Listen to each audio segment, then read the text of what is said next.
Eu gostaria de agradecer a participação de todos, ao interesse de todos.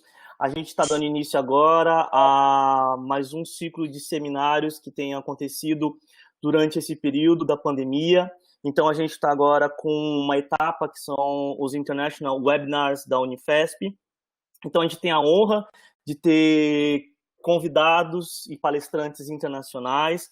Gostaria de agradecer a professora Dulce por fazer esse intermédio com o professor Renato. Hoje a gente tem uma ilustre presença direto de Paris, eu acredito que seja de Paris que o professor esteja, e ele vai nos dar informações bastante precisas, bastante atuais. Eu acho que a ideia dos seminários que estão sendo organizados pela Pró-Reitoria de Pós-Graduação em Pesquisa é justamente colocar toda a comunidade da Unifesp e também dos interessados a par do que está acontecendo de mais inovador e de mais atual e contemporâneo sobre essa pandemia. Nada mais importante do que a gente falar sobre imunidade inata, porque é um tema vigente, está na crista da onda, e a gente tem a presença do professor Nils Câmara, que vai poder intermediar toda essa discussão. Então, agradeço a presença de todos, em nome da Pró-Reitoria de Pós-Graduação em Pesquisa. Convido a todos a ficarem atentos à nossa página, porque esses webinars international vão acontecer constantemente. E então procurem saber quais são os próximos temas para a gente poder contar com a participação de vocês. E muito obrigado, professora Dulce, por todo esse intermédio que a senhora tem feito. E the floor is yours. Bem, bom dia a todos. Agradeço aí a presença de todos os presentes aqui na sala. Cumprimento os componentes dessa mesa e gostaria de falar um pouquinho do nosso palestrante, né, que é o professor Renato Monteiro. O professor Renato, ele é nefrologista. Em primeiro lugar, ele é brasileiro, é nefrologista, é professor de imunologia da Universidade de Paris e ele é diretor do Centro de Pesquisa em Inflamação da Universidade de Paris. Então, o professor Renato dirige esse centro de pesquisa, que eu tive a oportunidade de estar com eles lá no mês de setembro do ano passado, e fiquei, assim, muito impressionada com a robustez desse serviço, né? É um serviço de referência europeu, um serviço de referência no mundo para estudo sobre inflamação. Então, professor Renato, é uma honra ter o senhor conosco, e quem vai moderar essa mesa é o professor Nils Oslin, que é doutor e livre docente pela Unifesp e atualmente é professor titular do Departamento de Imunologia do Instituto de Ciências Biomédicas da Universidade de São Paulo. Então, o Nils é da casa, né, que tem o seu laboratório de pesquisa de ponta aqui. Então, Nils, é uma honra ter você aqui conosco e a afinidade, né, que você e o Renato têm já é de longa data na área de imunologia. Então, agradeço a presença dos dois e vou passar a palavra para o Nils, que ele vai dar uma orientação para a plateia. Nós estamos com a sala lotada, então ele vai orientar vocês. Obrigado, Nils, obrigado, professor Renato. Obrigado, Dulce, obrigado, Camilo. Acho que é uma oportunidade única nesse tempo de pandemia. E como o Camilo falou, discutir uma ciência de ponta com o professor Renato, que é o chefe do Serviço de Imunologia e titular do Hospital Bichat. Aqui nesse webinar, o professor vai fazer a sua apresentação e todos vocês podem entrar no chat e enviar as perguntas, que ao final a gente vai conseguir colocar essas perguntas para o professor Renato e ele vai responder, e aí a gente vai deixar essa discussão bem acalorada. Então, eu agradeço a presença de todos e todas, eu espero que a gente tenha aqui uma ótima manhã, bastante conhecimento aí do professor Renato. Então, passamos a palavra para o professor Renato, solicitar que todos mantenham seus microfones desligados. Obrigado, professora Dulce, obrigado, professor Nils, obrigado, professor Manuel. É um prazer poder participar do webinar da Unifesp, é uma honra mesmo, e eu quero simplesmente precisar que é uma coisa pioneira para o nosso laboratório, e fomos, assim como vários laboratórios no mundo, né, extremamente motivados para entender essa pandemia atual. Então, vou apresentar alguns resultados do nosso laboratório e uma grande parte dos resultados da literatura que eu achei interessante para dividir com vocês. Na realidade, essa doença é uma doença desconhecida, uma nova doença, que foi, de uma certa forma, na minha opinião, pouco valorizada no começo. Não acreditava, se acreditava que fosse uma gripe mais forte, uma coisa, e se discutia muito sobre a mortalidade da doença. O que soube que foi uma doença epidêmica, né? Uma doença realmente, um vírus, uma pessoa infectada normalmente infecta 3 pessoas, então é um vírus extremamente virulento, uma potência muito forte. É uma doença rapidamente progressiva, ela vai de casos de pandêmica e pode progredir rapidamente de um país para outro, foi o que a gente viu, da China, na Itália, depois nós fomos contaminados, a Espanha, depois a Inglaterra, que achava que também não ia ser, e está realmente extremamente... E tem coisas particulares, porque, por exemplo, na Alemanha, houve-se muito menos casos do que se houve na Itália e na França. De uma certa forma, talvez pelo sistema de saúde alemão, talvez pela própria origem genética dos alemães, que são diferentes dos franceses, dos espanhóis e dos ingleses. Então, existe aí uma certa forma de uma caixa negra, né? A gente não sabe, uma caixa preta que não se sabe de onde vem, como porque essas diferenças, né? É uma doença heterogênea que realmente tem formas benignas, que são em 85% da população, e que vão evoluir para formas fatais em 1 a 5% da população. A doença viral é desconhecida, uma fisiopatologia que a gente está começando a tentar entender, né? E a cada dia a gente descobre coisas novas.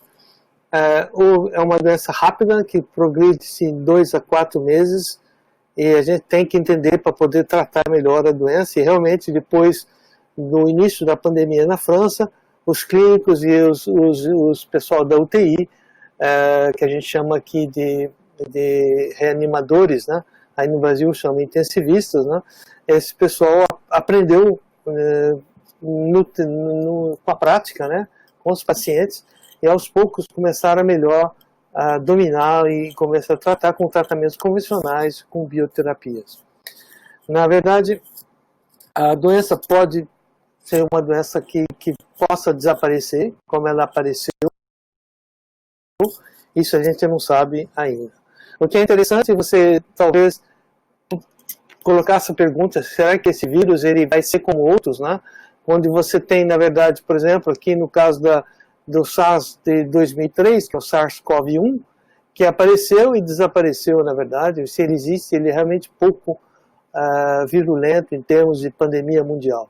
O ébola também, né, que são curvas que vêm. O Zika é uma doença que a gente não sabe ainda, mas ele realmente também está numa fase descendente. E a influenza, que a gente conhece, que podem existir pandemias, como houve já na Europa em 2014 e no passado, como vocês sabem. O que é interessante você lembrar é essa parte de baixo, onde você tem, no caso de uma pandemia, o alarme da mídia, né? Entra-se muito dinheiro, todos os países tentam colocar meios para tentar lutar contra a pandemia, indústrias, biotecas, acadêmicos, né? E aí você começa a atender e acaba-se a pandemia. Por exemplo, agora, atualmente, na França tem muitos laboratórios trabalhando sobre Covid, sobre a Covid, como se diz no Brasil, né? E, na verdade, a pandemia está diminuindo, nós estamos com muito poucos casos, as UTIs estão praticamente vazias, a doença está partindo. Não sabemos se vai ter uma segunda fase, claro, mas, de uma certa forma, essa curva é uma curva clássica, né?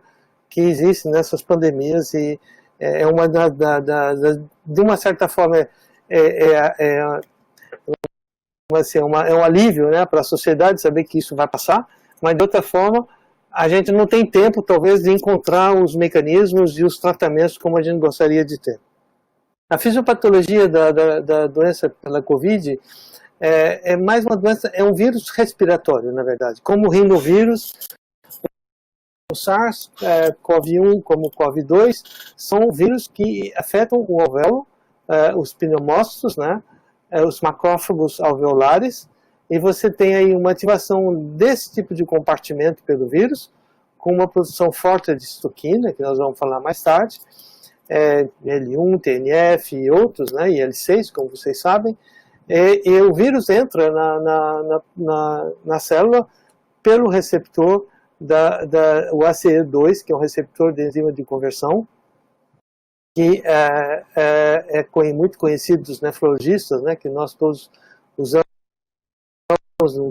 nos controles da pressão glomerular, da hipertensão e toda a parte vascular. E, na verdade, esse vírus se liga no lugar do ligante natural, que é a angiotensina, se ligaria, então, no receptor e entraria na célula.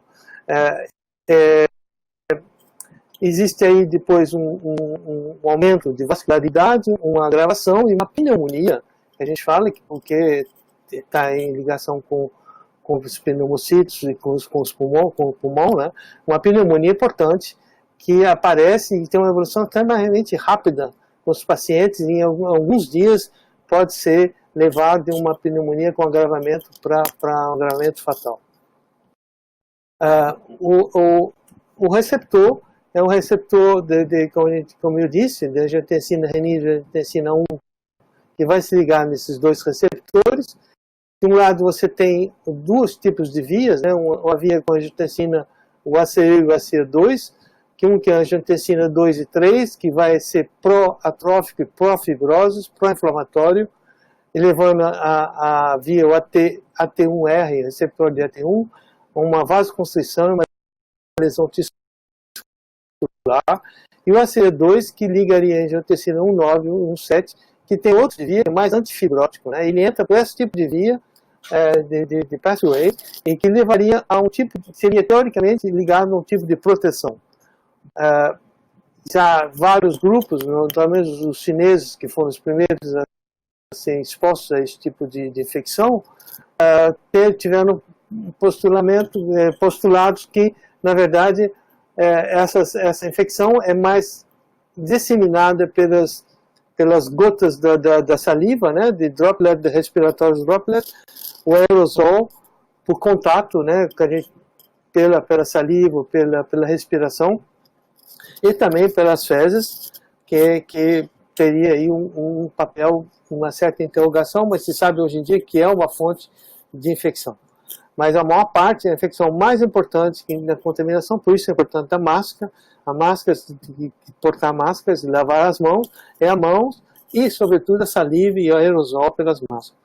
Essas infecções entram pela cavidade nasal, acredito que pela cavidade nasal e o nasofaríngeo seria muito mais contaminantes do que a cavidade bucal, e vai até o trato baixo respiratório, né, e pouco na parte intestinal. Existe gastroenterite pelo Covid, tem vários casos, aqui mesmo no Bixá tivemos casos de infecções com gastrointestinais, sem infecção respiratória, mas o que se fala muito é que o tipo de viremia, se a viremia é leve ou maior, né, uma viremia com vários tipos de replicação.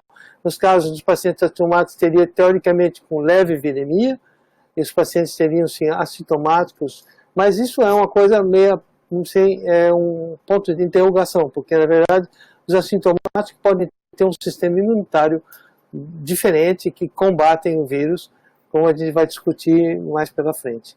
E aí ativando aí os diferentes vias dos receptores AC2 que ele vai entrar, ativando um disfuncionamento do sistema renina-angiotensina, um aumento da permeabilidade vascular, um edema pulmonar, uma dificuldade respiratória pulmonar rápida, né, conduzindo à morte com dificuldade. E uma coisa que não está representada aqui é o sistema de coagulação, que existe claramente demonstrado que esses pacientes entram em trombose, em embolia pulmonar, com muita trombose pulmonar, que agrava muito o quadro. Existe aí o cytokine storms, que a gente vai falar, e aí também uma participação do sistema adaptativo, né, com anticorpos de IgG antivírus, que é a proteína S do vírus, que pode até aumentar a replicação. Não se sabe muito bem, no caso do COV1, os IgGs anti-S, S de spike, que é uma das proteínas do vírus, ele induz uma infecção importante em macacos, sendo agravante, patogênico. Os anticorpos, em serem protetores, eles passam a ser, podem ser patogênicos e agravando a doença.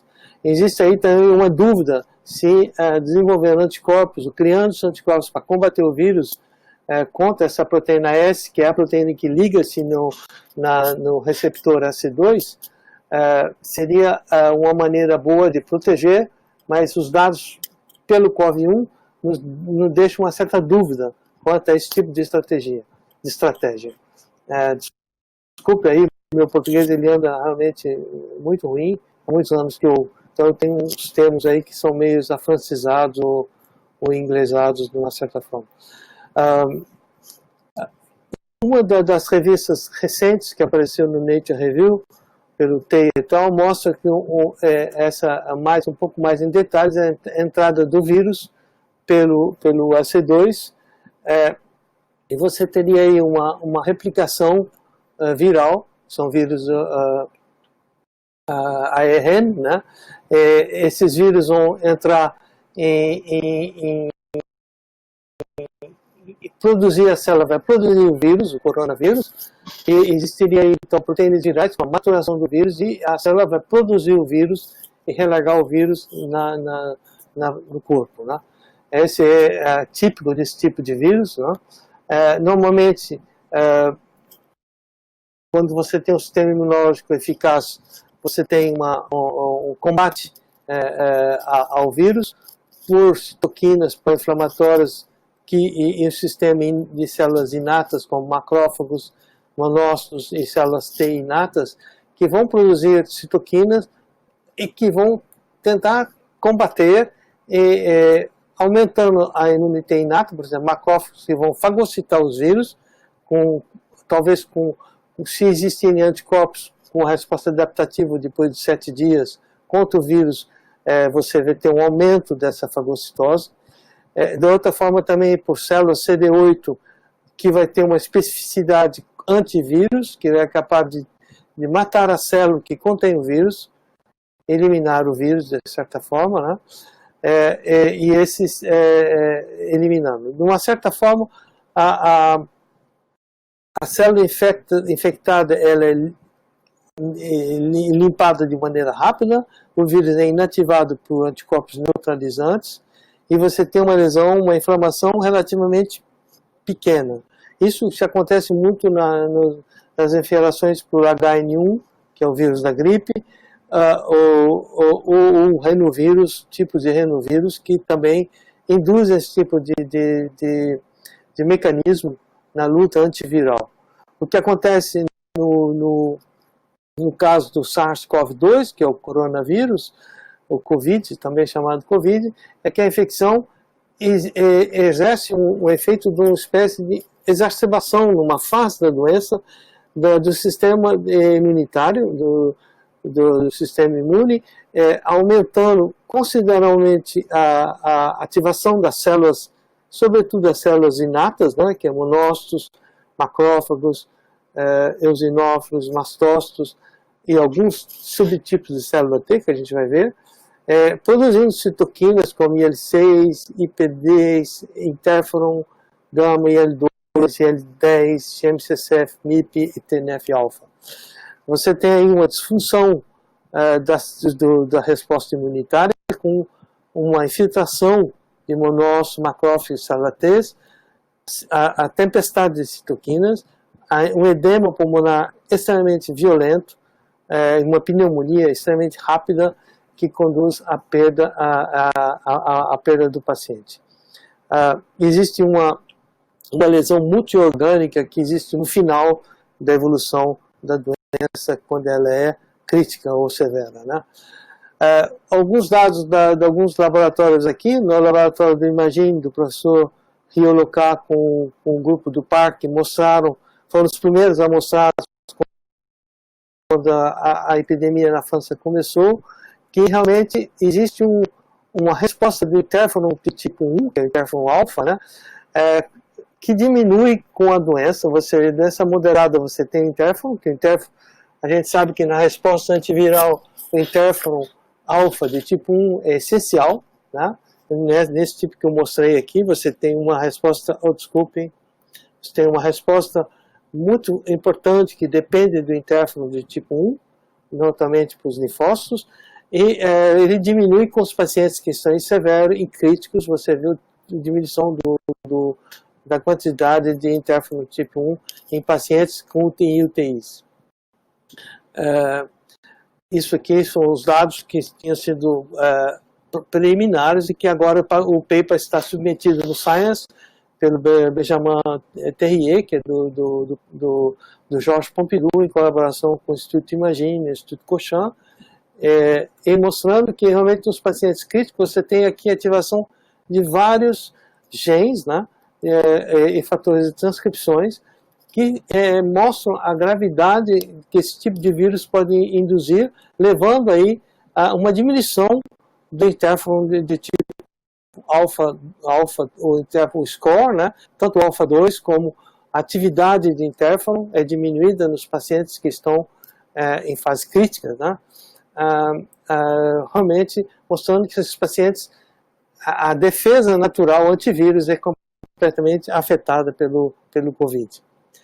Isso vai, em uma certa forma, em paralelo ao que se conhece com o COV-1, que você vê em camundongos que foram infectados pelo COV-1, eles mostraram no Cell Host Microbe, esse grupo americano, que realmente o interferon tipo 1 é o que normalmente você vê na parte do alto, que realmente reduz o vírus, o título do vírus, regula a inflamação e elimina a doença.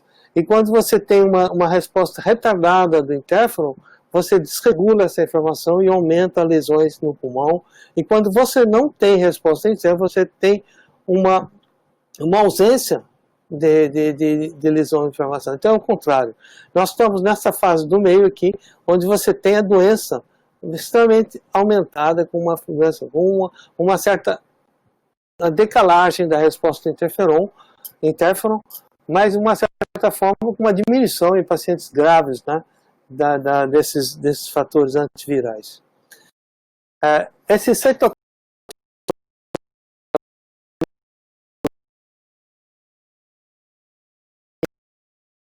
realmente a IL-6 era a citoquina que aparecia e aumentava consideravelmente nos pacientes severos críticos. Nós fomos solicitados no BICHAP também para dosar essas citoquinas e participamos ativamente desse estudo, né, mostrando realmente que esses pacientes têm mesmo um aumento muito importante de IL-6, que tem um papel importante. Você vê aí nesse estudo que várias citoquinas no cytokine storm, não é só IL-6, você tem IL-7, você tem IL-1, IL-27, IL-10, NIF, a lista é longa, IL-18, IL-15, tem realmente muita citoquina, e vocês estão mostrando que a IL-6 é uma das mais importantes, porque ela induz o sistema de coagulação. TNF também é aumentado, TNF-alfa, IL-1 é menos do que os outros, né, comparativamente, IL-10 que é anti-inflamatório, é aumentado talvez para tentar diminuir a inflamação ou induzir uma resposta anticórpica, né, tipo IgA, por exemplo. Mas você tem uma resposta do NF-κB extremamente forte em pacientes severos e críticos, né, mostrando realmente que os vírus, com aumento de quemoquinas, né, quemoquinas são fatores que induzem recrutamento dos leucócitos no sítio de inflamação, ou seja, no pulmão. Aí você vê que realmente existe um aumento de neutrófilo significativo aqui nos pacientes com doença severa. Outros grupos, né, o grupo, por exemplo, do Lariboisière, estudaram que esses pacientes têm uma linfopenia. Linfopenia é importante, pacientes que têm críticos, têm estado crítico, né? Eles têm aumento de L1 beta, nesse estudo L1 beta saiu significativo, e L6 extremamente significativo, o L1RA também, e eles estudaram o aspirado alveolar, e você vê que entre o plasma e o aspirado alveolar, o nível de estoquina é realmente de logs de diferença, realmente muito mais forte. Então a inflamação, a tempestade de estoquina, o cytokine-storm, localmente falando, no termos do alvéolo, e dos pneumócitos, dos macrófagos alveolares, é extremamente forte, extremamente violenta, levando uma pneumonia que é extremamente grave. Felizmente, não em todos os indivíduos, e não sabemos ainda por que é tão heterogêneo, só alguns casos, mais os idosos, né, os obesos, né, que são os mais suscetíveis a ter esse tipo de perfil.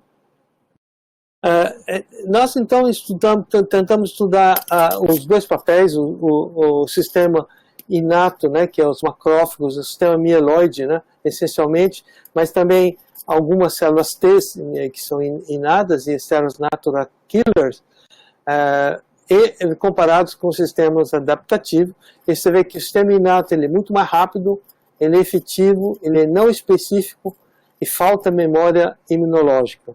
Enquanto que o sistema adaptativo você precisa de 10 a 14 dias para ter uma resposta forte, ele tem uma ativação específica contra o microorganismo e ele genera anticorpos ou células para combater especificamente após a apresentação do antígeno, né, que a gente fala, ele genera também uma memória imunológica.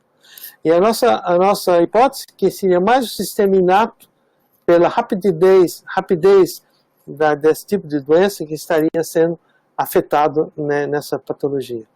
E a gente tem o sistema inato, como já disse, vários tipos de células que estão assim representadas, e nos primeiros tempos no Bichat a gente tentou estudar mais os neutrófilos e os monócitos, porque eles são células que não se dividem, são essencialmente ausentes nos tecidos normais, os macrófagos não circulam, são mais os monócitos, né, que se derivam em macrófagos, né. Os neutrófilos têm um short life, eles morrem em 24, 48 horas, e os macrófagos são long life. E o importante é a defesa, né, são envolvidos em bactérias extracelulares, os neutrófilos, enquanto que os monócitos e os macrófagos são bactérias intracelulares e fungos. Na resposta viral, a participação do sistema mieloide é realmente pouco conhecida, né, mais a célula T que é estudada. Nós fomos estudar esses casos por causa da inflamação. A inflamação é extremamente forte nesses pacientes, com níveis extremamente altos de citoquina. Fomos então estudar os neutrófilos no sangue e temos dados também no aspirado ou no lavagem broncoalveolar de alguns pacientes. No sangue a gente viu que os neutrófilos têm um aumento de marcadores de ativação. O CD11B, você vê aqui aumento significativo do CD11B, dos monócitos também, CD11B, e que é de maneira curiosa que eles têm um aumento de PDL1, que é uma droga imunossupressora, né? O PDL1 é uma molécula imunossupressora e que aparece nos neutrófilos em pacientes que estão em uma doença relativamente moderada, você já tem nível alto de PDL1, e quando você tem pacientes que estão em UTI, você vê também um aumento significativo comparado aos controles. E os monócitos, você tem uma diminuição de HLA-DR, mostrando que tem, uma certa forma, uma inativação do monócito. Não só a gente estudou a parte fenotípica, porque isso aí é feito por citometria de fluxo, né? Citômetro, né? E a gente analisando marcadores de superfície, mas a gente também usou estímulos. Nós estimulamos as células, alguns estímulos como a DHE, o TNF, o LPS, que é o lipopolissacarídeo de bactéria, né? E o que a gente se viu é que realmente em indivíduos controles, em neutrófilos de controles, de pessoas com boa saúde, você tem uma resposta do TNF, enquanto que você vê pacientes que estão em UTI tem uma diminuição violenta da resposta ao TNF. Então, como se o neutrófilo que está aumentado no pulmão, ele não fosse responder ao estímulo necessário para combater o vírus. Ele está em exaustão. A mesma coisa com o LPS, você vê aí uma diminuição muito forte da capacidade de resposta desses neutrófilos do sangue dos pacientes que estão infectados. Por outro lado, nós estudamos também a netose. A gente sabe que neutrófilo libera NETs. NETs são extracellular traps, que são fragmentos do DNA, e você tem aí, por exemplo, FOBO-ester ou peptidoglican, que ligam aos Toll receptors, né? Você induz netose. Esses pacientes têm uma indução de netose, de NETs, bem diminuída, sobretudo os pacientes que estão em UTI. E, da mesma forma, você tem uma diminuição da capacidade fagocítica desses neutrófilos. A conclusão dos nossos estudos, que ainda são preliminares, são dados que a gente submeteu por publicação e para grant, para proposal, mostram que esses neutrófilos e os monócitos estão exaustos, eles não estão funcionando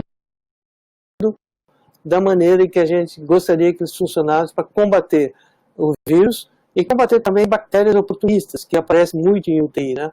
Eles estão exaustos porque foram estimulados pelas citoquinas que foram produzidas por, provavelmente, macrófagos ou células T, ou pneumócitos, células epiteliais, que produzem também citocinas e que vão levar à exaustão da célula fagocitária, que tem um papel essencial no combate contra a bactéria e contra o vírus nesses pacientes. De uma certa forma, você também sabe-se que o SARS-CoV-2 liga-se no AC2. Recentemente mostraram que o CD147 pode ser também um receptor para o vírus. Você vê que o vírus ele mima não só o ligante, não mima não só a angiotensina, sistema de angiotensina para ligar no AC2, mas também o ligante do CD147 e é capaz de entrar na célula de maneira mais eficaz. Quando ele entra, ele libera citocinas, isso vai desencadear um quimotáxis do monócito ativado, né? Esse monócito ativado ou neutrófilo ativado, no caso do neutrófilo, vai ligar à célula endotelial. Existe talvez até um extravasamento desses leucócitos na parte intersticial, para diapedese. E você vê, por exemplo, no caso do monócito, você tem microvesículas que são liberadas, que jogam papel na coagulação, induzindo trombose. E aqui também o NETs tem sido mostrado que eles têm um papel forte na coagulação. Talvez o que a gente tenha visto precedentemente, pacientes que já devem ter uma liberação forte de NET, e por isso que eles não são mais capazes de relagar o NET, porque já liberaram de maneira espontânea durante a infecção. E isso nos pacientes com UTI ainda mais, né? Você vê aqui, de uma certa forma, dizendo que os pacientes que estão em críticos, né, em UTI, já estão com trombose e tem que ser anticoagulado. Outro elemento que a gente mostra em estudos dos colegas que dividiram os dados com a gente, o estudo do Lavoisier, mostrando que o fator de transcrição IRF5, que é um fator ligado à ativação dos monócitos, né? Ele é específico de monócitos, como você vê aqui, célula dendrítica, NK, onde você tem aqui, e eles estão aumentados em pacientes diabéticos de tipo 2 com infecção. Se sabe que os pacientes diabéticos têm mais propensão para esse tipo de infecção, e você vê que eles têm realmente uma ativação forte dos neutrófilos e dos fatores de transcrição dos neutrófilos, induzindo monócitos intermediários clássicos e não clássicos, sobretudo os não clássicos parecem serem, e os intermediários sejam os monócitos que sejam mais afetados nesse tipo de patologia. são dados que estão ainda submetidos para publicação, que não estão disponíveis. De uma certa forma, você vê aqui o que eles propõem são os pacientes diabéticos que têm hipertensão e esses marcadores clássicos do diabetes, que é o HbA1c. Eles têm uma diminuição, uma monocitopenia, diminuição dos monócitos de via clássica, com aumento de ativação dos monócitos que voltam, com uma inflamação, RF5, que vão levar a contribuir a produzir citocinas. Os monócitos são grandes produtores de citocina, e induzirem hiperinflamação e agravarem a doença. De uma certa forma, está resumido nesse tipo de slide, onde você tem um vírus que é capaz de tentar induzir uma resposta interferon, que vai tentar combater o vírus, mas que vai diminuir com a gravidade da doença, porque vai ser ineficaz. E essa ativação das células T, das células natural killer, sobretudo do macrófago, que vão ativar de maneira constante diferentes vias de ativação das células, né, tentando combater o vírus, mas que na verdade acabam sendo deletérias, produzindo excesso de citocinas que acabam levando à exaustão células que não produzem citocinas, como neutrófilos, por exemplo. Neutrófilos, que eu mostrei no começo, estão exaustos, que eles têm receptores para essas citocinas, como IL-8, por exemplo, eles entram em exaustão, tentam funcionar e acabam, no final, sendo ineficazes, e o que acaba matando esses pacientes, às vezes, é a infecção secundária, né? Que eles estão extremamente super infectados com bactérias e não são mais capazes de fagocitar as bactérias, como eu disse, são bactérias extracelulares. O que eu disse da proteína anti-spike do COV1 por esse meio que se explicaram no paper do JCI Insights, que foi revisado nesse paper da Miriam Merhadi, que acabou de sair agora em junho, no Nature Review of Immunology, mostrando que esses imunocomplexos podem ativar a via dos receptores para imunoglobulina, fosforilando os ITAMs, induzindo uma ativação excessiva e contribuindo nessa agravação dos pneumócitos e induzindo a pneumonia. Pelo menos que eles mostraram em macacos e primatas, né? Em relação à célula T, as células T, vocês sabem, existem as gama deltas e alfa betas. As células T inatas, mais conhecidas como alfa beta, T cells, né?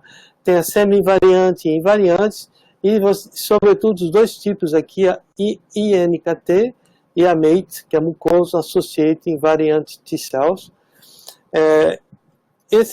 A invariante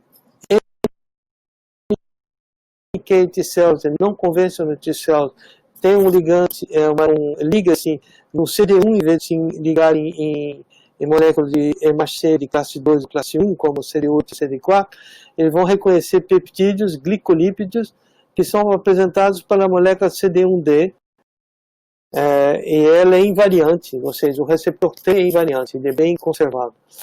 O problema da célula da INK é que ele é extremamente pouco frequente na circulação. Ela promove mais uma resposta antimicrobial, né?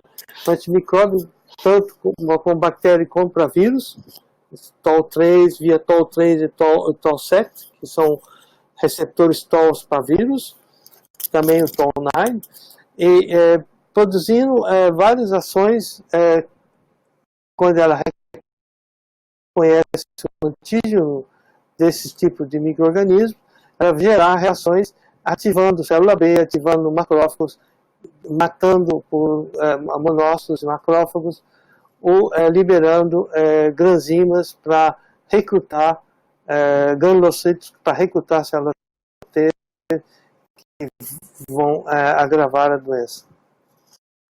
As mates, por exemplo, elas têm dois tipos de população. Mates CD8, que produzem granzima, ou seja, enzimas que são capazes, são citotóxicas, que vão destruir a célula que está infectada pelo vírus.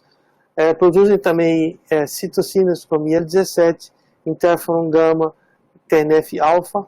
E você tem a mate que é dupla negativa, né, que é uma célula que tem marcadores diferentes desse tipo que não é CD8, que tem um marcador 161. Eles têm algumas diferenças de fatores de transcrições, em termos de intensidade de fator de transcrição, como TBET e ROGAMA-T.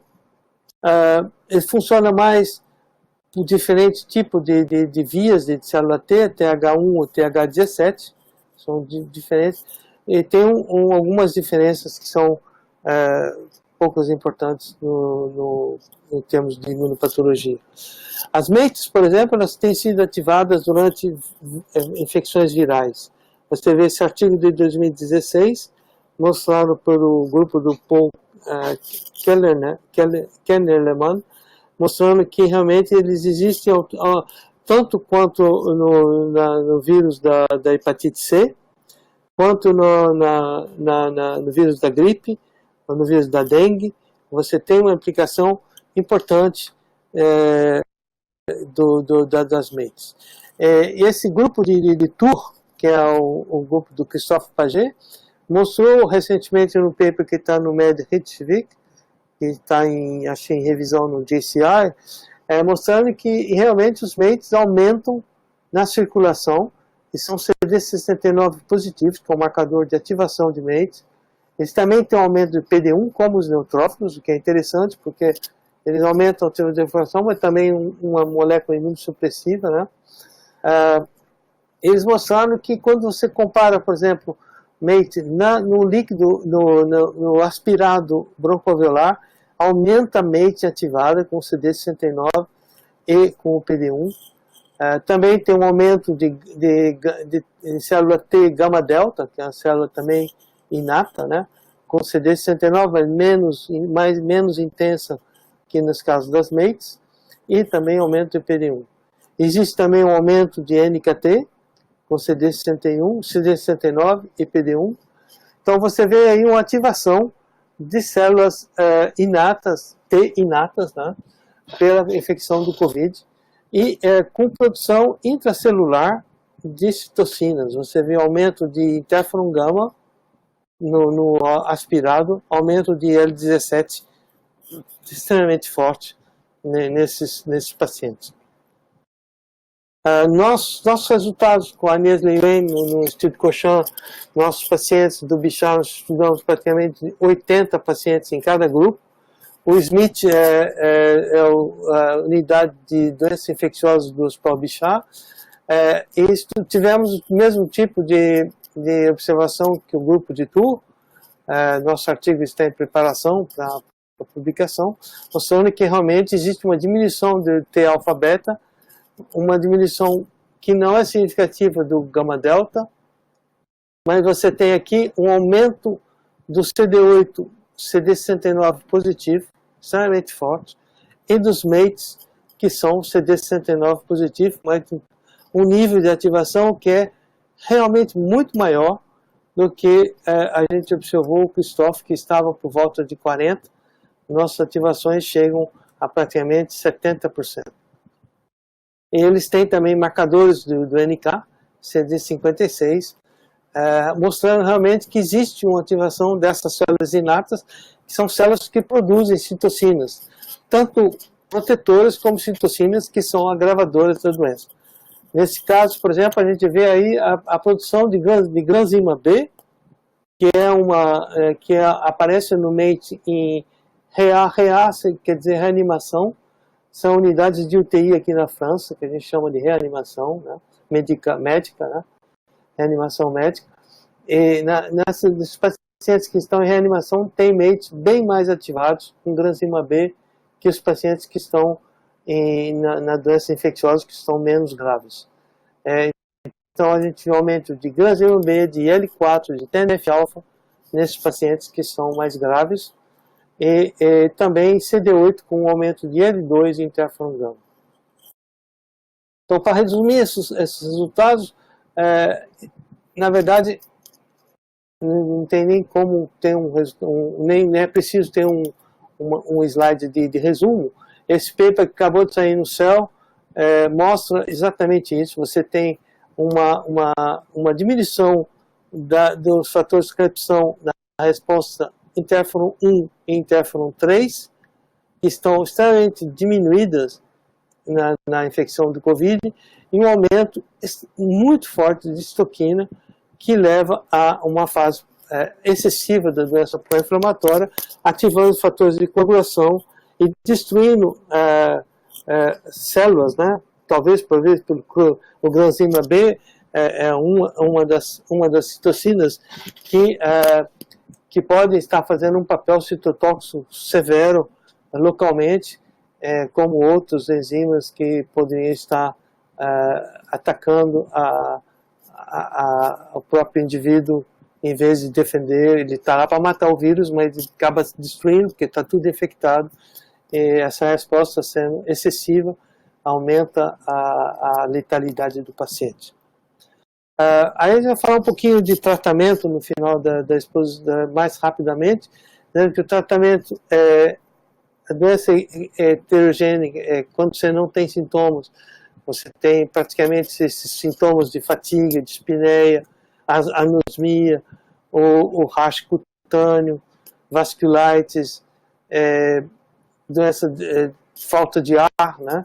Embolia pulmonar, ou insuficiência de multi-órgão.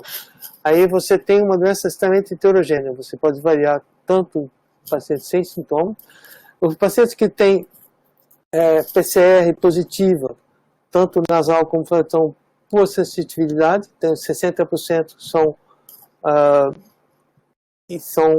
positivos em pacientes que são sintomáticos, né? Tem pacientes que têm sintomas, mas não são PCRs positivos, e nós tivemos casos aqui no Bichar que tiveram PCR positivo só dentro do brônquio, né? Com lavado broncoalveolar, por isso que eles fazem lavado broncoalveolar, às vezes para fazer a PCR localmente no brônquio, porque foi negativa antes, mas os sintomas eram tão parecidos do Covid que tivemos que fazer pelo lavado broncoalveolar, e aí você vê a positividade. E o que é muito interessante é que o CT, né, que é a tomografia, ela é mais sensível nos casos sintomáticos. Você tem aí as pneumonias que aparecem. Nós tivemos colegas, por exemplo, médicos aqui, que o chefe da nefro, que teve que pegou a doença por um dos pacientes. Ele foi tratado em casa com febre, muita canseira, muita fatiga, e ele acabou saindo, mas levou um mês para sair, com 12 dias na cama, com febre alta, e aí nós trouxemos ele aqui para fazer um scan, né, que é uma tomografia, e vimos que ele tinha lesões pulmonares já, mesmo sem precisar de oxigênio. Você vê que realmente é uma doença extremamente grave, e tem que se tomar cuidado com esse tipo de doença. Na verdade, durante a admissão, isso aqui, você tem a admissão durante 7 dias, né? E depois você tem uma fase que entra em dispneia, você já vê realmente rápida, uma evolução para destresse respiratório que é realmente rápida, em 3 dias, e passagem para UTI já com média de 10 dias. Então você vê que realmente a doença realmente evolui muito rapidamente. Isso foi publicado no Lancet, mostrando que realmente existe uma evolução extremamente rápida. Quais são os tipos de approaches? Existe nesse artigo que apareceu em abril na JAMA, mostrando as várias opções que se dariam no tratamento. Você tem, para combater as citocinas, claro, você tem que usar anticorpo, bioterapia, no caso dos anticorpos, seja contra o receptor ou contra a citocina, né?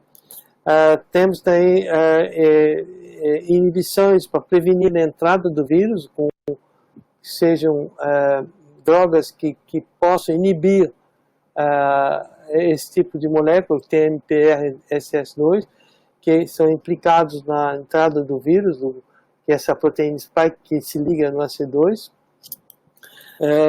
Outros tipos de antivírus que vão entrar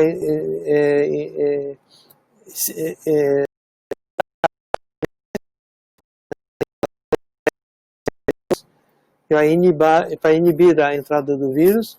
A cloroquina, que também é outra molécula que muito se discutiu no mundo inteiro, porque ela tem uma inibição, poderia ter uma inibição viral e facilitar a luta antiviral, né?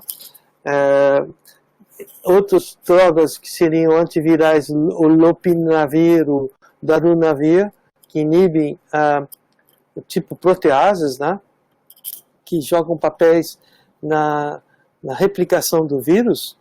O ribinavir, o remdesivir, que aparentemente, eu não vou falar mais, então posso falar aqui, aparentemente, se você tratar cedo, ele acaba sendo eficaz nas formas menos severas e que impediriam pacientes de progredir por formas severas. E existem múltiplas outras vias que poderiam ser usadas para tentar bloquear, por exemplo, a exocitose, tá? Mas que por enquanto ainda não estão disponíveis. A história da cloroquina, ela é interessante porque é uma droga que não só usada em malária, mas usada em doença autoimune.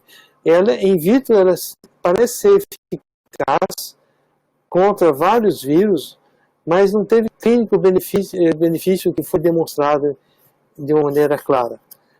Houve-se vários trials que foram feitos, inclusive aqui na França, pelo professor Raoult, mas os resultados que ele, como se diz em inglês, claim, que funciona, seriam resultados assim, questionáveis, porque na verdade a mortalidade nos pacientes que ele tratou, que eram pacientes entre 40 e 50 anos, é muito pouco, é muito menor do que os pacientes idosos ou obesos. Então, e faltou também grupo controles, a ausência de grupo controle importantes nos estudos levaram a dúvidas. E vários ensaios clínicos recentes mostraram que não existe uma eficácia para essa droga no tratamento anti-Covid.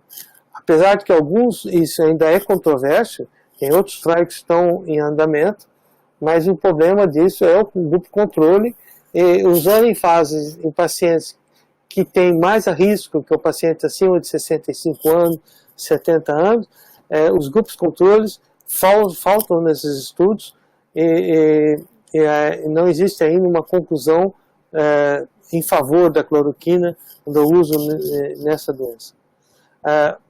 A doença é dividida em 3 fases, né? A fase de early infection, onde você tem poucos sintomas, depois você vai ter a febre, a fadiga, e aí você vai ter uma fase inflamatória que começa no estágio 2 para o estágio 3, com alteração de pulmão, com falta de ar, às vezes com dores para respirar, e essa fase de hiperinflamação. Sabe-se que as drogas antivirais, a cloroquina, tem que se começar relativamente cedo para que funcione. A cloroquina e a hidrocloroquina são mais questionáveis. Os antivirais, como o remdesivir, parece que existe um efeito na fase do estágio 1.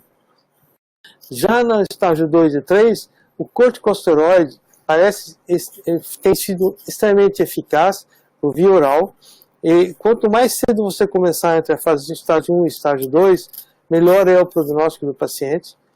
Tem gente usando também imunoglobulina e VIG, né?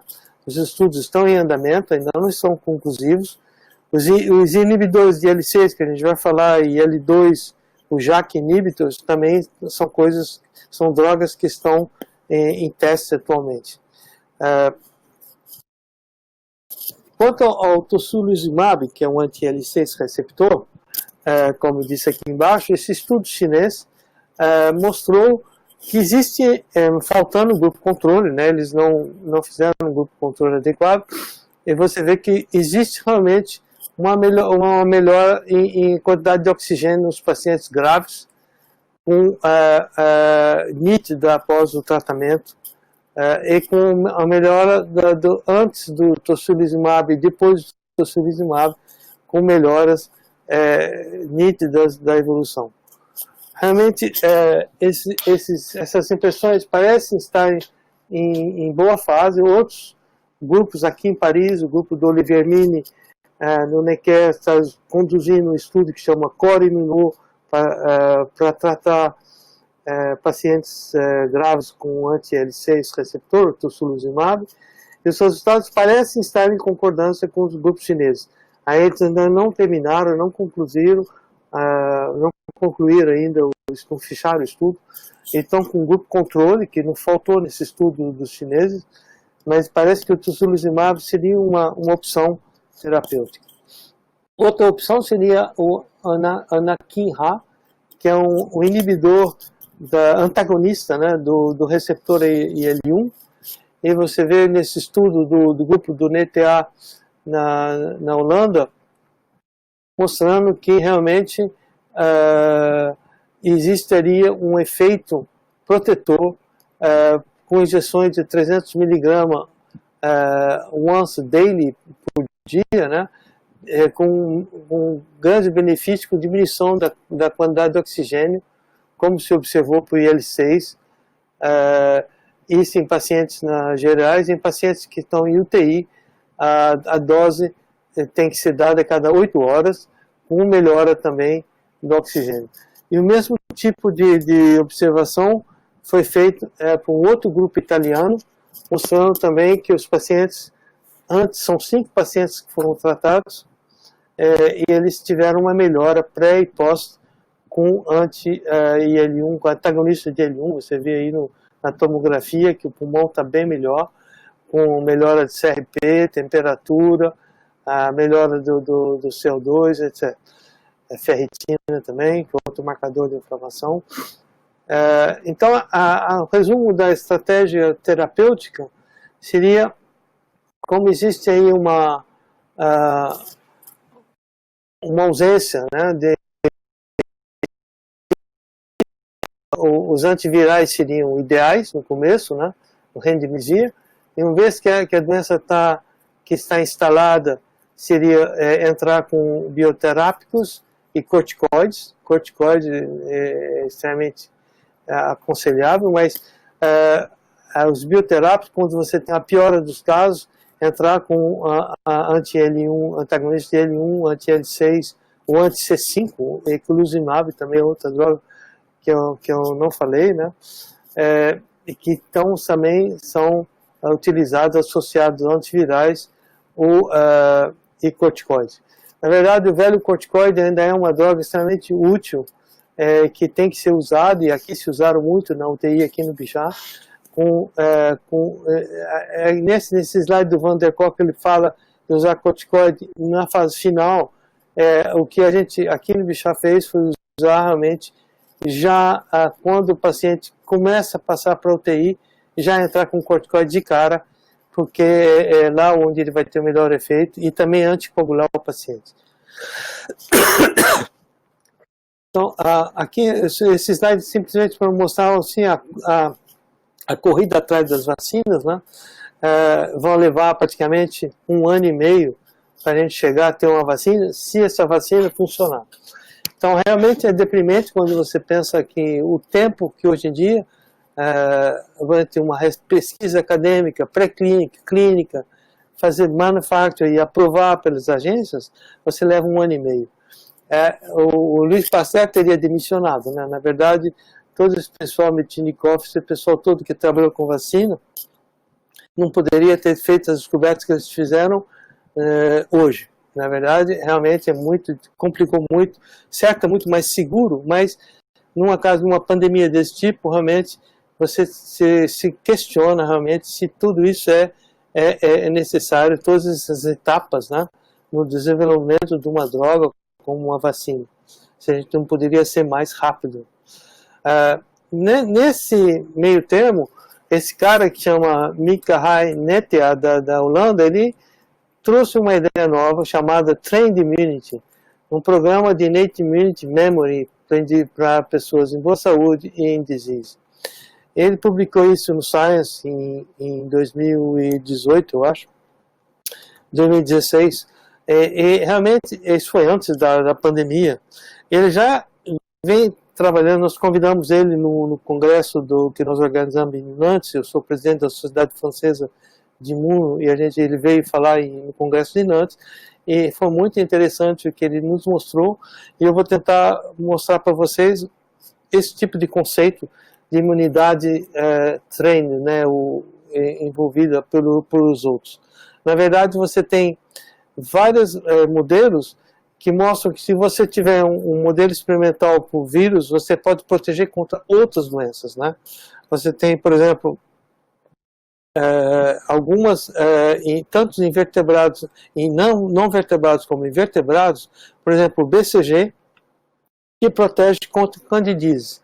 Um cândida vacinação que tem uma proteção independente de T e CBCL, ou por exemplo, o CMV de camundongo, que faz uma proteção tipo NK, né, que é mais importante para outro tipo de doença, e o BCG, que induziria outro tipo de proteção. Por exemplo, no caso do BCG contra candidíase, você vê aqui que realmente em animais que receberam a vacina BCG, você tem uma proteção contra Candida albicans que é independente do bacilo de Calmette-Guerin, que a gente fala aqui na França, que é para tuberculose, que não tem nada a ver com a Cândida. E você vê que isso realmente é interessante, porque na verdade é independente é mais ligado ao sistema mieloide, porque na verdade quando você tem SCID, por exemplo, você tem uma doença, o BCG está afetando a Candida albicans, mesmo em ausência de células de linfócitos, né, T e B. Ou seja, realmente um sistema innate que estaria em jogo. E como isso ocorre em humanos, eles mostraram, por exemplo, que o BCG em pacientes, o sangue foi coletado em 2 semanas, 3 meses, e você vê que protege contra tuberculose, mas também contra Staphylo aureus, contra Cândida. A resposta contra a Cândida com interferon, né? Quando você tem interferon contra a Cândida, contra Staphylo aureus, in vitro, claro, nesses pacientes que foram vacinados. O BCG também aumenta citocinas do monócitos, né? Você vê que ele aumenta TNF, aumenta IL-1 beta, né? Staphylo aureus, o Candida albicans como estímulo. Realmente você mostrando que quando você coloca o BCG, que teria teoricamente ser específico só da tuberculose, você tem uma ação contra o Staphylo aureus, contra o Candida albicans. Por exemplo, na febre amarela, por exemplo, você tem o mesmo tipo de perfil, que foi publicado em 2018 pelo mesmo grupo do Netia, que é o cara que mais estuda isso, realmente mostrando que você tem no BCG versus placebo, você tem aí uma vacina de yellow fever, uma viremia que realmente diminui muito mais no grupo que recebeu BCG em relação ao grupo que recebeu placebo. Esse aqui para mostrar as correlações com as citoquinas, citocinas e yellow fever. E o modo de ação. O modo de ação que ele postula é que seja uma reprogramação epigenética em célula mieloide. Porque acredite, como eu disse no começo, célula mieloide ela não tem memória imunológica, né? E você teria aí uma reprogramação epigenética induzida pela infecção.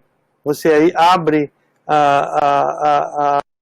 ativa o macrófago, né, por epigenética, E quando você tem, ele volta a entrar em repouso, e ele tem uma reinfecção, existiria uma memória epigenética e ele poderia agir contra outros micro-organismos, né?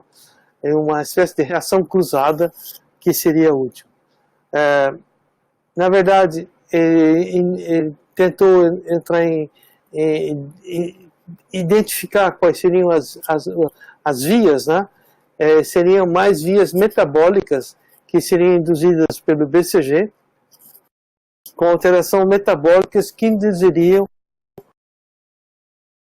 esse tipo de modificação, que transformaria uma infecção, não pelo mesmo agente, mas por outro agente, um macrófago que seria mais ativo e poderia combater um outro tipo de agente, como no caso do Candida albicans ou Staphylo aureus.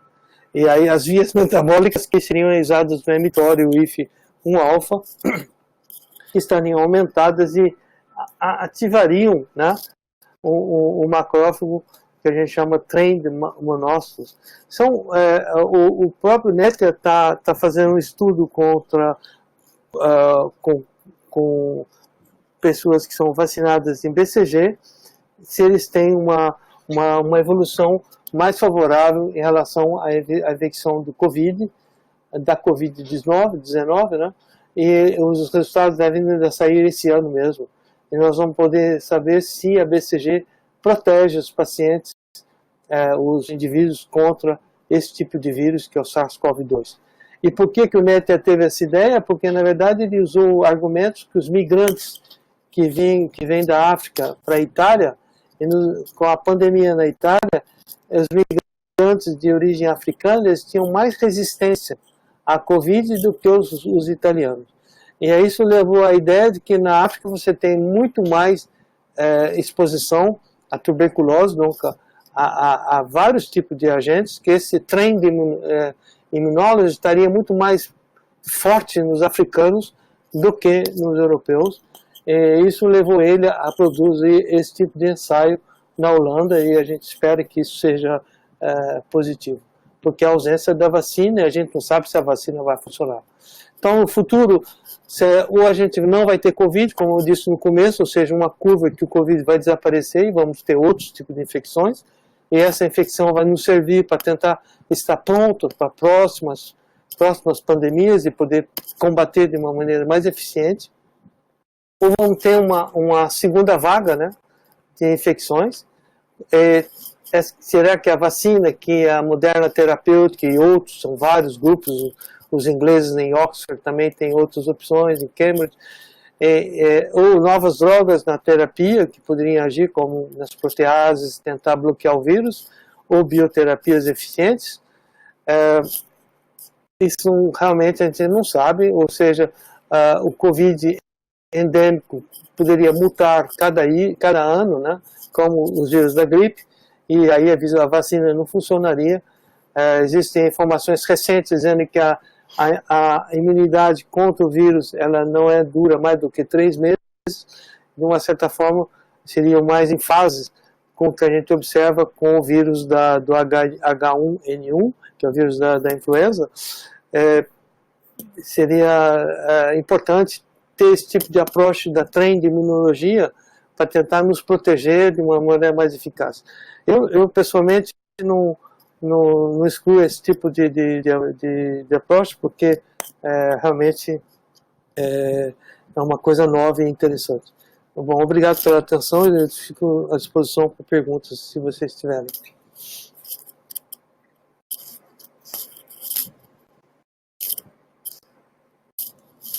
Bem, gostaria de agradecer.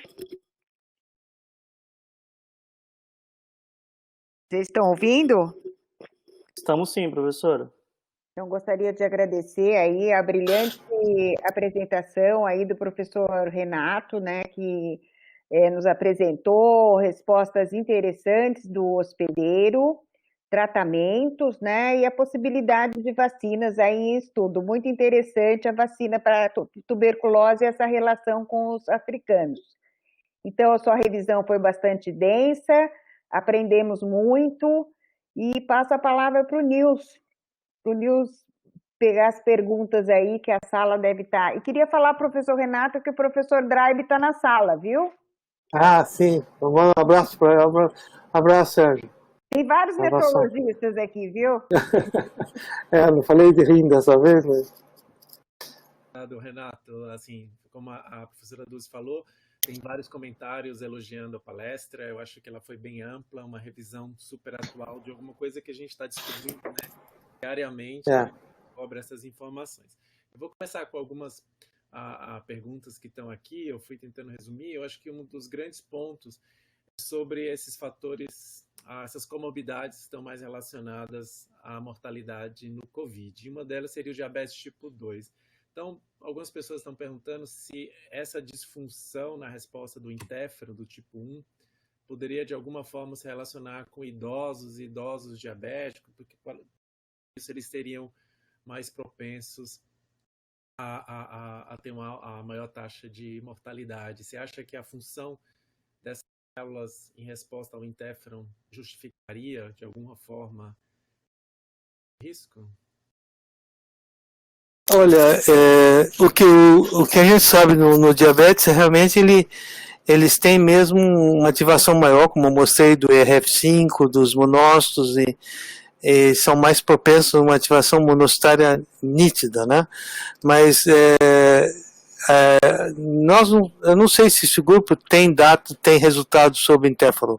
Nós não estudamos ainda o diabetes de tipo 2, né, que a gente fala, que é o mais afetado, porque isso é mais correlado com a idade, as pessoas mais idosos, obesos, né? Mas eu acredito que sim. Eu acho que o interferon deve ser realmente mais defeituoso nos pacientes diabéticos e obesos, né? A obesidade também tem uma inflamação crônica subjacente, né? Ele tem uma propensão maior a ter uma exaustão do sistema antiviral, na verdade. Mas eu não tenho dados, eu não conheço dados ainda em diabetes tipo 2 sobre interferon 1, mas a hipótese é consistente. Um dos pontos que a gente ouve na história natural do Covid e sua relação com o sistema imune é que parece que realmente a imunidade inata estaria mais desregulada, digamos assim, né? Você mostrou dois dados interessantes, o neutrófilo expressando o PD1, dando uma ideia de que você poderia ter essa exaustão de um neutrófilo, ao mesmo tempo que o macrófago expressando mais o IRF5, que é um fator de transcrição. Exato. A diferenciação para o macrófago mais pró-inflamatório. Você acha que isso são fases da doença? E aí, essa hiperinflamação que a gente fala está exatamente nessa incapacidade do macrófago ser regulado de forma correta, e por conta disso ele mantém esse estado, e aí o paciente acaba indo para as complicações. Eu acho que sim, é isso que o que eu gostaria de saber realmente, a gente tivesse um segmento no doente, né, longitudinal, de uma maneira de olhar a produção intracelular no macrófago, no monócito, né, no macrófago, no lavado broncoalveolar, mas a gente não pode fazer broncoalveolar no paciente que já é a risco, né? Nós só estudamos o BAL, né, que é o broncoalveolar lavage, em pacientes que tiveram isso por outras indicações, né? Porque por problema ético isso não é permitido. Mas no sangue é possível, a gente deveria fazer mesmo de um estudo longitudinal para saber a partir de quando o monócito começa a produzir. Esses estudos são programados, né, nesse grant que a gente enviou para a ENER sobre o macrófago e o monócito. A gente propôs isso, né, de fazer um segmento para saber quando que o monócito, em que fase da doença, ele começa a se desregular e entrar. Acredito que seja entre estágio 1 e estágio 2, né? Mas quais são os fatores que levam a isso? Isso que é interessante. O Jean-Laurent Casanova, que você deve conhecer, que eu imagino, né?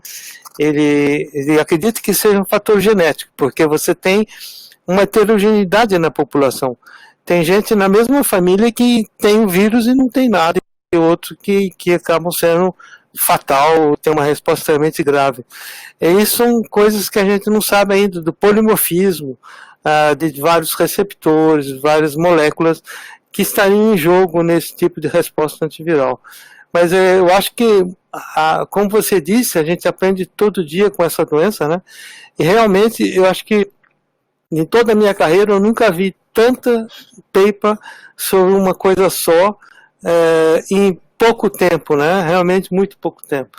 Então, realmente, eu acredito que nós vamos aprender muito. Tem muita coisa também que é incompleta, informação que não é, mas acho que ao final as coisas começam a se confirmar. Por exemplo, o cytokine storm, a produção intracelular de citoquina nos mates, no gama delta, no monócito, são células que produzem citocinas e estão extremamente aumentadas na COVID. Nós tivemos dois pacientes que nós tivemos lavados broncoalveolar e nós olhamos a célula dentro do macrófago alveolar. É impressionante, por exemplo, passamos de 50 picograma a 4.000, quer dizer, realmente micrograma, nanograma, ordem de TNF ou de granzinho, quer dizer, a quantidade de citoquina que tinha no macrófago é realmente muito forte, como mostrou o grupo E por que isso, né? Você tem razão, realmente são coisas que ainda a gente não tem a resposta, infelizmente. Eu vou unir algumas perguntas aqui. Ô Nils, só um comentário. Se você puder aumentar um pouquinho o volume do seu microfone, as pessoas estão falando que está um pouco baixo. Eu tentei, mas eu não sei onde que é isso, mas... Eu acho que no seu próprio Mac. Está no Mac? Então clica aqui no símbolozinho de microfone, no seu teclado, que provavelmente vai subir. Na parte superior. Não tem? Não, mas tudo bem. Eu vou tentar falar um pouco mais alto. Por favor. Obrigado. Então, Nils, tem uma pergunta do Vinícius. Ele está um tempinho esperando, você localizou aí? Bem, eu vou juntar um pouco as perguntas. Tá legal. Estou juntando um pouco por temas, então, assim, eu vou tentar fazer todo mundo que... Então, um pouco do que a Dulce está falando do Vinícius se relaciona com as outras perguntas de pacientes assintomáticos, né? A maioria dos estudos que você mostrou são pacientes que estão na UTI ou estão chegando no hospital e que depois foram para unidade de terapia intensiva e você consegue... Exato, exatamente. A pergunta é como que essa resposta que vocês veem se comporta no indivíduo que a gente sabe que é assintomático, que você detecta o vírus, mas ele não tem sintomatologia e até você mostrou uma tomografia. E é esse tempo entre você ser infectado e fazer uma resposta que seja positiva, né, com positividade para imunoglobulina, que era basicamente a pergunta dele. Quer dizer, você tem um paciente assintomático, ele pode até positivar ou não a resposta humoral e continuar transmitindo, se vocês conseguirem analisar parâmetros imunológicos para tentar entender esse tipo de comportamento. Exatamente. Isso aí é o enigma, né? Porque que pacientes você tem uma resposta anticórpica que produz uma proteção com anticorpos neutralizantes, né? E que vão proteger o indivíduo de uma infecção mais grave, ou de ter praticamente pouca infecção, ou para ser completamente assintomático.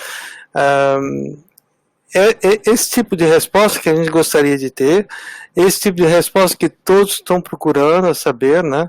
Porque que tipo de influência genética teria o sistema imunitário e que tipo de perfil genético seriam as pessoas que estariam naturalmente protegidas e teriam uma resposta muito pouco evidente. Quais são os fatores genéticos que controlariam isso? Em termos de resposta anticórpica, a gente acredita muito na resposta do tipo IgA, né? Que é IgA na mucosa, e tem dois papers que estão submetidos aqui no MED Retvix, lá, que mostram que IgA são predominantes como neutralizantes. Talvez aí existiria uma melhor regulação do ponto de vista de resposta mucosa, de resposta na mucosa imunológica, né, que teriam papel protetor imediato, né, porque realmente as EGAs são polireativas, né? Nós tivemos uma tese no estudo, imagina, no grupo que você conhece, Nils, que é o grupo da Nadine Serfa Bensusson, e tinha um rapaz, eu participei do júri, ele mostrou lá, as EGAs são polireativas, ela é impressionante como, por exemplo, no microbiota, ela reage com vários antígenos, vários tipos de bactérias, às vezes com diferentes intensidades de anticorpos. Esse tipo de resposta que tem que ser melhor analisado, eu acho que no futuro, para a gente poder entender por que certos indivíduos reagem, talvez com uma resposta já praticamente, é claro que é adaptativa, porque já depende do linfócito T para ser produzida, mas de uma certa forma ela é polireativa, né? E essa polireatividade de alguns anticorpos, como no caso da IgA, é pouco entendida. Talvez ela seja protetora contra o vírus. E esse tipo de mecanismo, eles estão ainda poucos conhecidos, o que a gente concluiu na tese lá, porque tinha vários, como se diz, rapporteur, né, que é o que como se diz, examinadores e os que fazem os relatores, né, da tese, e eles estavam dizendo exatamente isso, que realmente a gente não sabe direito qual que tem na região variável de alguns anticorpos, como do tipo IgA, novamente, que são mucosas, que explica essa polireatividade, por que certos indivíduos têm melhores que outros, um pouco na ideia do NETA, que usa mais esse tipo de trem de imunologia para monócito, aí teria isso para anticorpos, e que daria uma proteção já natural, né, contra vírus, e que não pegam menos vírus, pegam menos gripe, talvez pegam menos o COVID-2, e que acabam sendo mais protetores, porque a IgA, ela ligaria com vários tipos de antígenos, né? Mas isso são ideias bem assim, que eu tive agora, porque eu estava saindo da tese, a gente discutindo, mas deve ter muitas outras hipóteses, na verdade. Eu pessoalmente acredito que os anticorpos IgG e IgM na circulação podem ser protetores, mas eu não acredito muito não, porque tem esse estudo do grupo chinês que mostra que os IgG anti-spike que induzem a doença.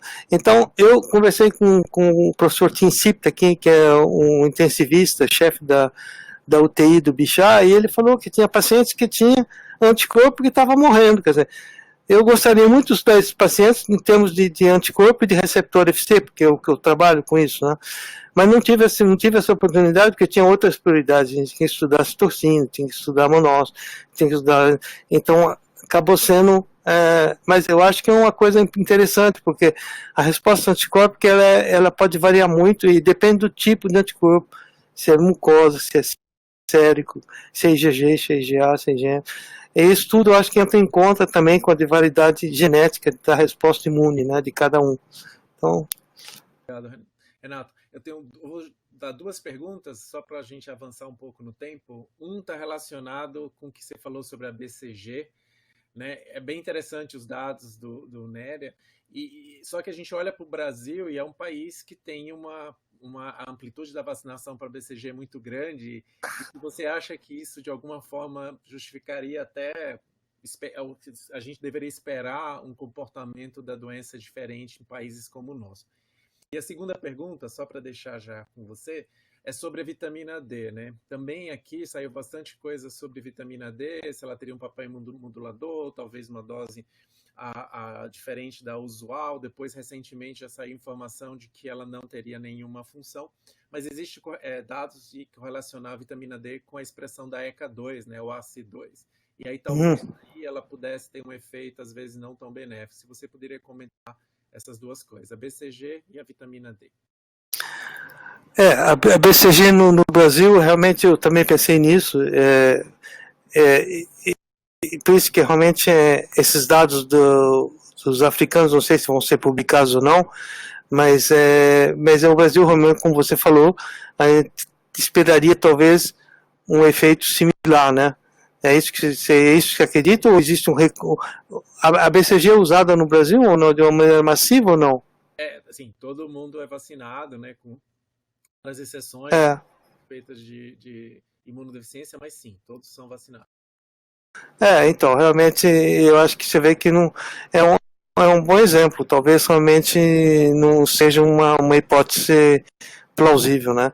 Apesar de que a gente não sabe, se não fosse vacinado, qual seria a mortalidade no Brasil, né? Esse é o problema também, que a gente não pode saber, porque o respeito quer dizer, aqui na França,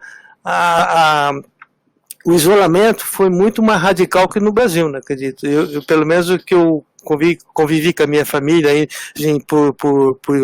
por vídeo, eu vi que eles estavam menos isolados que nós tivemos aqui. O isolamento aí no Brasil foi muito mais relativo, na verdade, e nós aqui fomos menos do que na China. A China, eles disseram que as pessoas não podiam nem sair de casa, tinha que ser...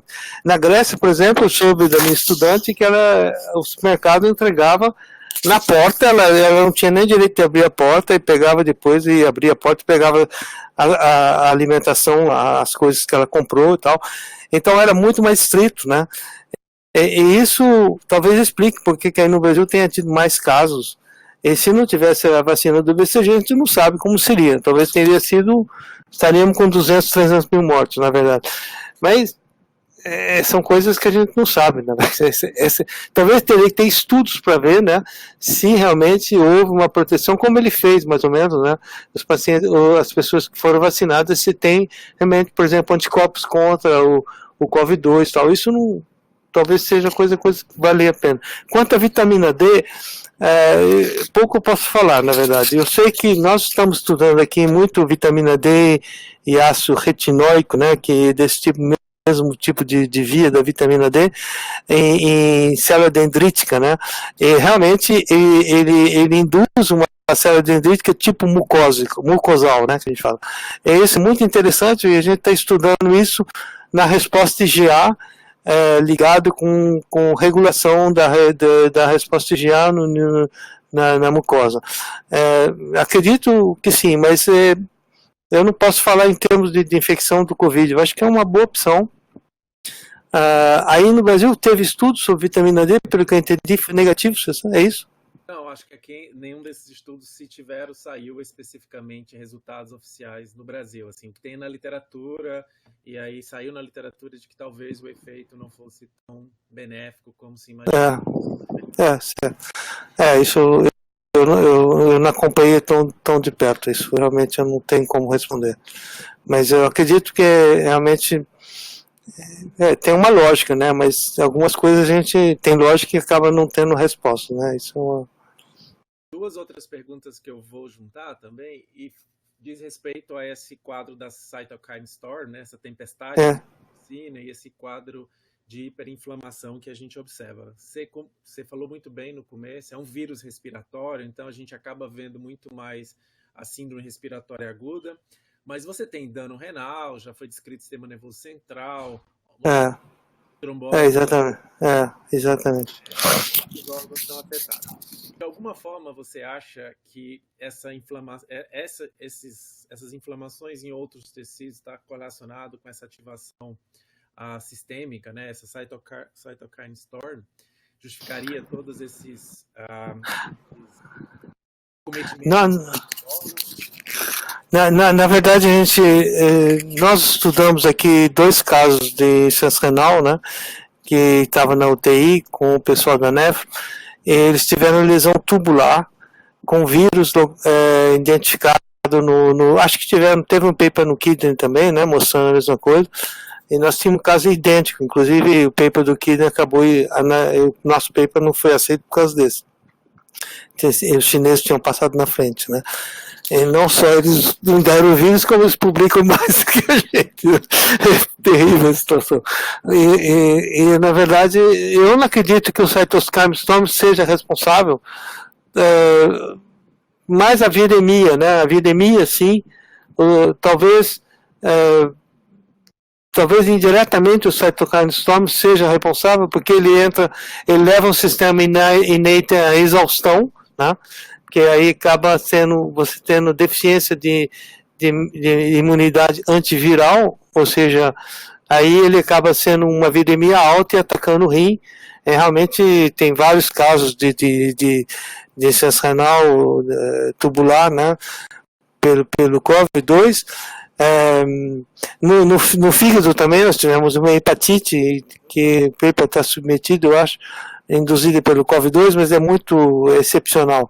A maior parte é realmente cérebro, né, coração também, né, coração, miocardite também, e Kawasaki, que é a doença em crianças aí que eles tiveram. E nesse sentido, olhando para essa hiperinflação prioritária em pulmão, você acha que existe algum espaço para corticoide inalatório no pulmão? Ou você acha que o efeito que a gente acabou vendo nesse estudo em inglês do efeito benéfico do corticoide seria só sistêmico? Ou você acha que daria para eu controlar essa hiperinflamação pulmonar em algum momento daquela fase que você demonstrou? Eu acho que sim, o budesonide, né? O budesonide é um corticoide local, né, tópico. Eu acho que teria sim, eu acho que seria interessante em pessoas que têm uma propensão respiratória, né, talvez comparar grupos, né, que tomam o budesonide, que já por asma ou por outro tipo de doença, com grupos que não tomam, que não tomam e ver qual seria a diferença de infecção.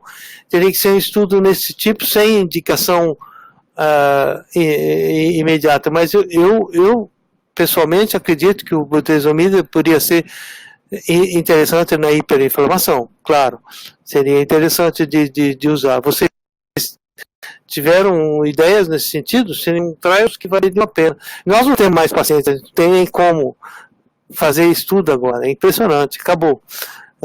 Por exemplo, os papers nossos não dá, nós queríamos fazer um single cell para ver receptor disso, daquilo, e não tem paciente, então tem que correr atrás de todos os hospitais para achar paciente para terminar o estudo.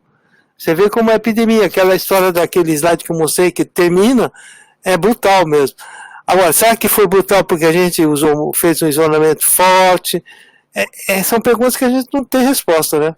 Mas terminou. Já nos Estados Unidos está sendo, o pico parece que ainda não chegou. No Brasil a gente está nesse platô aí, não sabe se é pico, né? Não se sabe se o pico vai chegar, sabe? É uma coisa longa, então o que é certo é que o inverno acho que complica um pouco, né? Vocês estão num período mais seco, né? Mais frio, favoriza mais o vírus, eu acredito, do que a gente que aqui está numa época diferente. Apesar de que parece que o vírus não liga muito para essa história de temperatura, não, mas é interessante que aqui não tem mais, praticamente não tem. Será que vai voltar a segunda vaga em outono? No outono, a gente não sabe. Isso é incógnita, né? Mas a ideia é boa. Eu usaria o budesonide. Sim, eu faria. Vocês ainda tem muita coisa para fazer, porque tem muito paciente aí, tem muita opção, né? Valeria a pena fazer um trial, eu acho. Legal, Renato. Então, eu vou encerrar com essas duas últimas perguntas. Uma é um pouco mais um comentário sobre aquele último trabalho que você mostrou sobre a imunidade treinada, quanto que ela poderia ser duradoura e quanto que ela poderia, na verdade, estar implicada com indução de tolerância ou exaustão dos seus macrófagos, né? Se você pudesse agora no final comentar um pouco também sobre essas estratégias de vacina, né? A Unifesp está coordenando a vacina de Oxford aqui. Você falou que dessa forma a gente foi extremamente rápido em desenhar uma vacina e já colocar, acho que tem 13 vacinas em estudos, mas se existiria alguma outra possibilidade de a gente abreviar esses estudos e não esperar o que você falou ali de 2021, 2022, a gente ser um pouco mais breve na colocação do mercado das vacinas. E do ponto de vista, você tem esse trabalho com indústria, com inovação, se a gente consegue achar ferramentas para abreviar o tempo de uso, né, ou de pôr em prática uma vacina. Na verdade, teve uma emissão na televisão onde as pessoas bem qualificadas estavam na mesa e eles discutiram exatamente isso. E o argumento, por exemplo, do Patrice Berch, que foi um dos microbiologistas mais assim, implicados nessa parte, ele dizia que, na verdade, em doenças com letalidade de 5%, você não pode permitir eliminar etapas no processo de produção de drogas. Eu não sou favorável a isso, porque eu acho que é muito lento. Mas, de uma certa forma, eu posso entender, porque teve muitas complicações aqui com drogas que foram fatais, como Mediator, etc., que estão correndo ainda na justiça. Então, realmente é um problema, porque a gente não sabe para que lado você vai colocar, mas eu estou de acordo com você, é muito lento, né? A pandemia acabou na França, se fizer uma vacina que a gente gastou milhares de dinheiro, de euros, de dólares, ou de reais, e depois não tem mais o vírus, o que você vai fazer com a vacina? Então é um problema sério, porque a vacina tem que ser rápida. No tempo do Louis Pasteur foi praticamente imediato. Ele não tinha esse problema de complicação, se o paciente morrer, ele não tinha esse problema. Hoje em dia você vai para a cadeia, não? Você não tem como parar as leis. Então é um problema sério da nossa sociedade, como decidir que a doença é letal e como vai ser feito um tratamento mais rápido do que outros. Vocês conseguiram com a vacina do Oxford já usar em 13 pacientes? Está ótimo. Realmente, e a Anvisa aprovou isso? O estudo da Unifesp é da vacina de Oxford, acho que incluíram 2.000 voluntários, né? E aí o governo acho que já assinou, estava assinando junto com a universidade. Acho que, caso ela seja efetiva, ela retorne. O Brasil seja um dos países para usar a vacina. Certo, que ótimo. Isso aí. Isso é relativamente rápido, porque vocês ainda estão na epidemia, né? Isso, Valeria. E só para a gente finalizar, você quer comentar um pouquinho mais sobre aquela imunidade treinada que você mostrou? Quanto que isso poderia estar relacionado com o que a gente vê da história natural do Covid? Essa imunidade treinada eu acho que é pouco explorada, na verdade, mas ela tem muito a ver com essa reprogramação epigenética, né? Que mostra o grupo holandês. Eu acho que ela tem muita coisa a ver, assim, e tanto quanto essa imunidade treinada para a célula, como ele mostra, mas como para o anticorpo, né? No caso da IgA, é um tipo de imunidade treinada, que na verdade seria mais sistema adaptativo entre os dois, né? Porque a IgA tem muito IgA também que pode ser não convencional e que não seja dependente de célula T independente. Mas, de uma certa forma, eu acredito que isso tenha muito a ver com essa proteção, porque tem muitos indivíduos que têm o vírus e que têm essa imunidade, a gente não sabe por quê, né? Então, eles devem ter tido contato com outros micro-organismos e tiveram uma reatividade cruzada extremamente alta. Se for vacinar contra BCG para proteger, eu acho que o Brasil seria um bom país para comparar, né? Quem foi vacinado, se eles têm uma proteção maior do que quem não foi vacinado. Não sei se vocês têm pessoas que não foram vacinadas. Ou que foram vacinadas há muito tempo, né? Porque o problema é que a pessoa que foi vacinada a BCG, ele é vacinada na infância, não é? Aí a pessoa que pega o Covid, ele tem 65 anos, então isso é uma coisa interessante, que valeria a pena saber se fazer uma revacinação nas pessoas protegeria. Eu acho que vale a pena, porque o BCG é praticamente inofensivo, na verdade. Você teria, eu acho que o NETA está fazendo isso na Holanda, mas no Brasil sim, porque a incidência da doença foi muito alta aí, né? Perfeito. Renato, então, só para agradecer, eu acho que são várias perguntas, a gente não consegue, senão a gente ficaria a tarde toda aqui numa mesa redonda.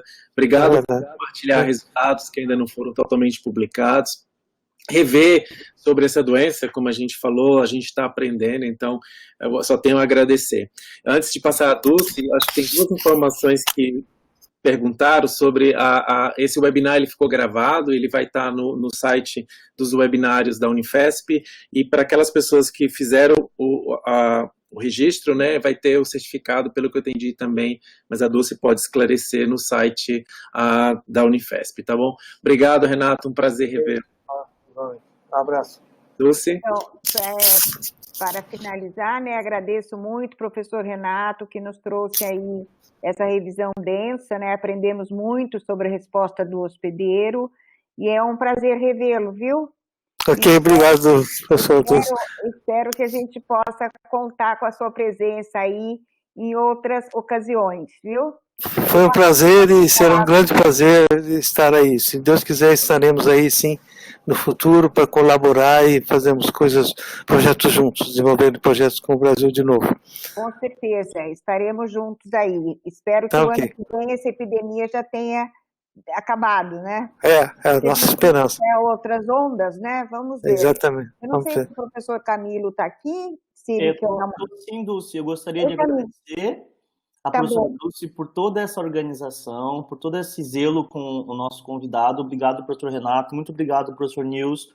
E só por vias de informação, as gravações vão ficar disponíveis no site do Coronavírus Unifesp, webinários, e para quem tem interesse em certificado, acaba sendo emitido diretamente pela PROEC no mesmo site onde fez a inscrição.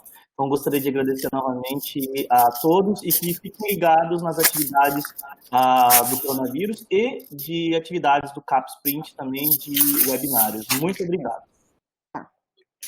Obrigado, professor. Tudo de bom.